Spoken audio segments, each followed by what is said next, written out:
Thank you, everybody, for coming to the Aaron Torres Podcast YouTube page. If you could do me a quick favor, see that little subscribe button at the bottom of your screen? Go ahead, click that subscribe button. Really does help our channel grow, our audience grow, and I really do appreciate it more than you know. So click that subscribe button. Appreciate your support. Now, here's the video that you came here for. All right, everybody. I'm back.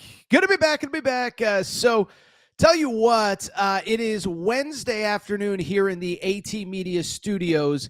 Feels like we've done pretty much everything there is to do NCAA tournament related. If you missed it on Tuesday night, we did our full bracket breakdown. I picked every single game of the NCAA tournament. Appreciate all of you who reached out after listening to that. Should mention, by the way, our Aaron Torres Pod Survivor pool is still available till the games tip off. First thing on Thursday morning. Link will be in the bio below. Link will be in the pinned comment, so make sure to check it out. Also, going to games at any time this March, whether it's this weekend, next weekend, whatever. Remember, SeatGeek.com. At checkout, use promo code Torres. You get $20 off. Not bad. So that's the NCAA tournament stuff. And like I said, I feel like I'm done talking about this bracket. I'm ready to talk about some of the games. We'll have a full live reaction show on Thursday night. But I will tell you this, is that, you know, I do read the comments here on the channel, and I read the comments in the chat. And I've had a couple of you ask me about five-star forward Nate Ament, okay? So Nate Ament is a guy we've covered quite a bit here on the pod, YouTube channel, whatever. Probably the last 2-3 months, his recruitment has really picked up. He recently dropped a top 5. Oh, by the way, made a surprise appearance on Saturday night, to say the least. And so, like I said, I've had 2, 3, 4 of you reach out. Just felt like this was a good day. Hey, let's do a quick recruiting note. This kid's committing in about 2 weeks. He commits April 1st to the McDonald's All-American game. The recruitment's ramping up. So let's go ahead and talk about it, because I do think there are a couple new interesting twists just within the last couple days. First off, Nate Ament, I've told this so many times, but love this kid. You know, first of all, the class of 2025 is just absurd. This kid is special, though, okay? 6'9" forward. You know, I always use the term, but new age, puts the ball on the floor, can step back, can shoot threes, you know, probably will at some point in his NBA career be a 40% three-point shooter at 6'9", 6'8", whatever it is. Really skilled. You know, I've mentioned this before, but you talk to NBA people and they'll tell you, listen, whenever I say this, it always feels like a little bit of a knock on the other kids in the class. But whether it's Darren Peterson, AJ DeBanso, whatever, there's some debate about, like, okay, who is going to be the best pro out of this group? And listen, I still think AJ DeBanso is the runaway winner. I think Darren Peterson's right there going to Kansas. But there's some people that are like, dude, give me Nate Ament 6-7 years from now when his body fully develops, when he puts on weight. That dude will be a problem, okay? Well, I bring it up because the recruitment has taken so many different twists and turns really over the last, about 8 or 9 months or so. Duke was on him early. They were really the first really power program to offer him. That was way back in the spring of 2023. And then it was around the spring, a little under a year ago, that really all the heavy hitters got involved. It was May of last year when he really blew up. New staff at Louisville offers him. New staff at Kentucky offers him. UConn offers him. Carolina offers him. On and on and on and on and on. By the end of the summer, he basically had offers from just about everybody. And then took a pretty extensive visit tour, to say the least, in the fall. Visited a ton of schools. I'm going to miss some. But I remember he visited Texas at one point, visited Notre Dame at one point.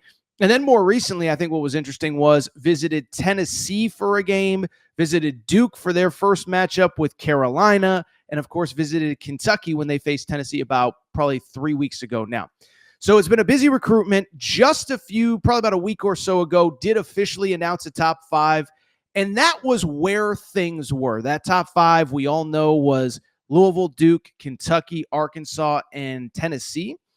But I bring it up because over the last couple days, we have certainly, I think, gotten a couple very interesting updates that I think are important for this recruitment. One involving him, a couple others that might not necessarily directly involve him. And like I said, a lot of you have been asking, so let's go ahead and dive into just some of the latest twists, as again, the plan is for him to commit on April 1st. So that would be, 2 weeks from Monday, I guess it would be. Somewhere in that ballpark or neighborhood, okay? So the first big update goes without saying, right? We all saw the pictures. We were all on social media. Saturday night, Nate Ament shows up at the ACC championship game between Duke and Louisville. Very interesting because one, he was there. Two, he's sitting courtside for the world to see. Credit to all the good Louisville and Duke beat writers who kind of noticed him sitting courtside. And right away it became, is he there for Duke? Is he there for Louisville? He didn't just show up for the sake of showing up.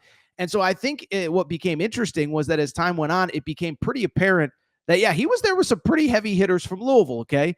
And so Louisville, we know, listen, prioritized probably isn't even the right word or the right description for what Louisville has done with this kid. Everybody clearly wants him, but Louisville, one, they have prioritized him as a staff. They got a dynamic point guard in Mikael Brown Jr. coming in. But then the last couple of months, it's just been bananas.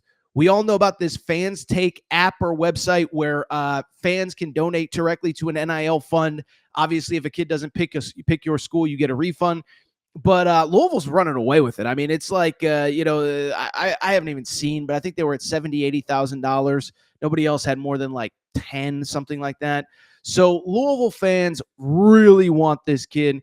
I think it's especially worth noting that he was courtside to watch the Cardinals with a Cardinals booster. And it tells you it's full speed ahead with Louisville. And I would also say this is that kind of behind the scenes, the buzz is that, NIL is going to play a role. And it feels like Louisville upped their offer in the last couple of weeks. They saw other schools coming in. They saw schools with interest, this, that, the other thing. And it feels like Louisville now, again, has basically said, like, we are not losing out on this kid. So it's interesting because I think early in the recruitment, when I say early, I probably mean, 2 months ago, 2.5 months ago, whatever, felt like it was probably a Louisville versus Duke battle.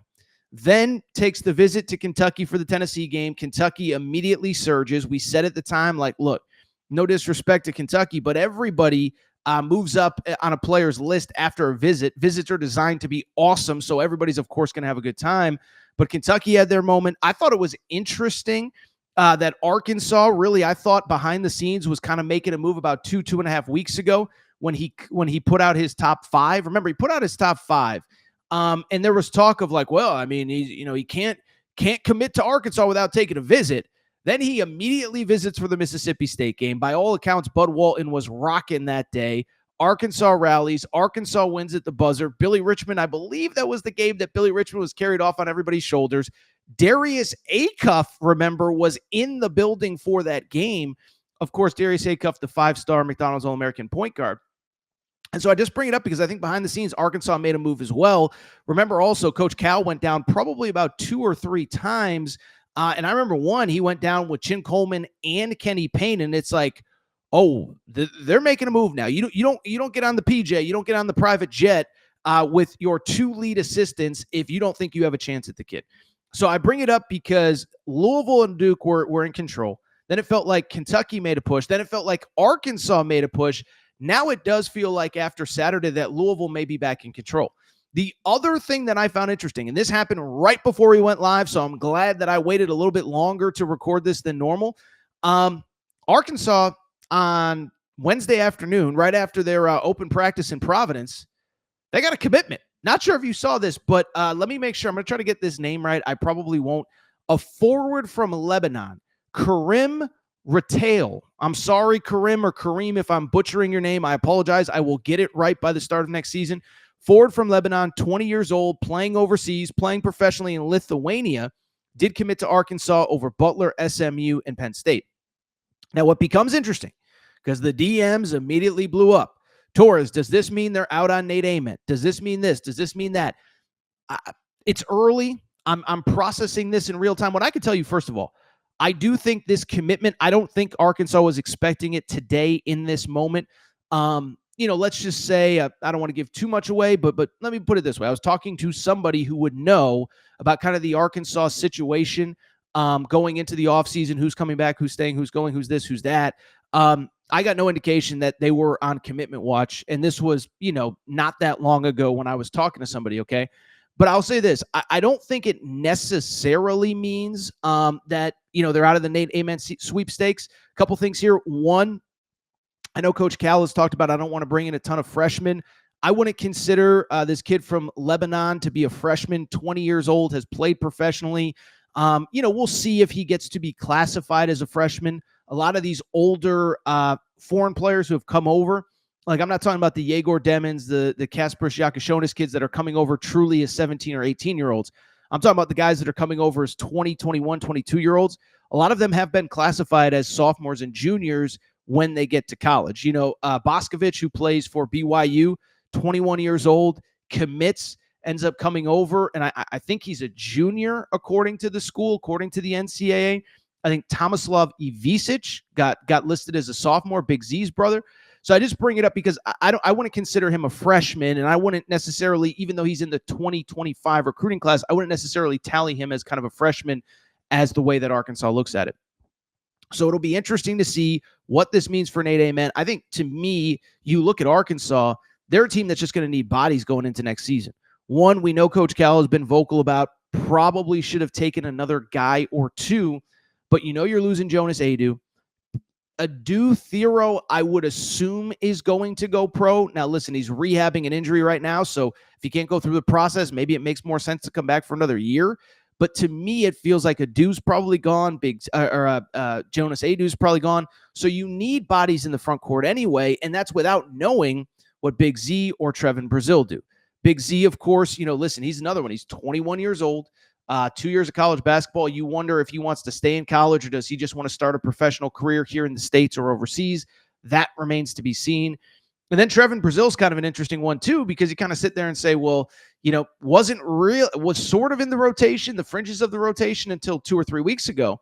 Then Adu gets hurt. He's playing more. Now he has been unbelievable. I mean, he's been a difference maker for that team probably over the last 2 or 3 weeks. So Arkansas is kind of going through some front court stuff, but they take a commitment on Wednesday. Again, I don't think it puts them out of the Nate Ament sweepstakes, but it's kind of the same thing I said about Kentucky.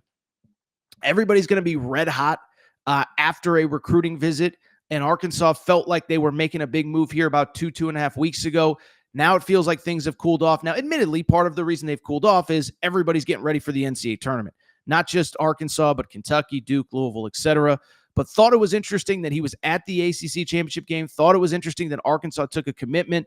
You know, if I had to handicap it right now, I would still say, listen, I'd say Louisville's in the lead. I don't know how big of a lead it is. I don't know if they feel like they have completely wrapped this recruitment up. I don't think anybody has.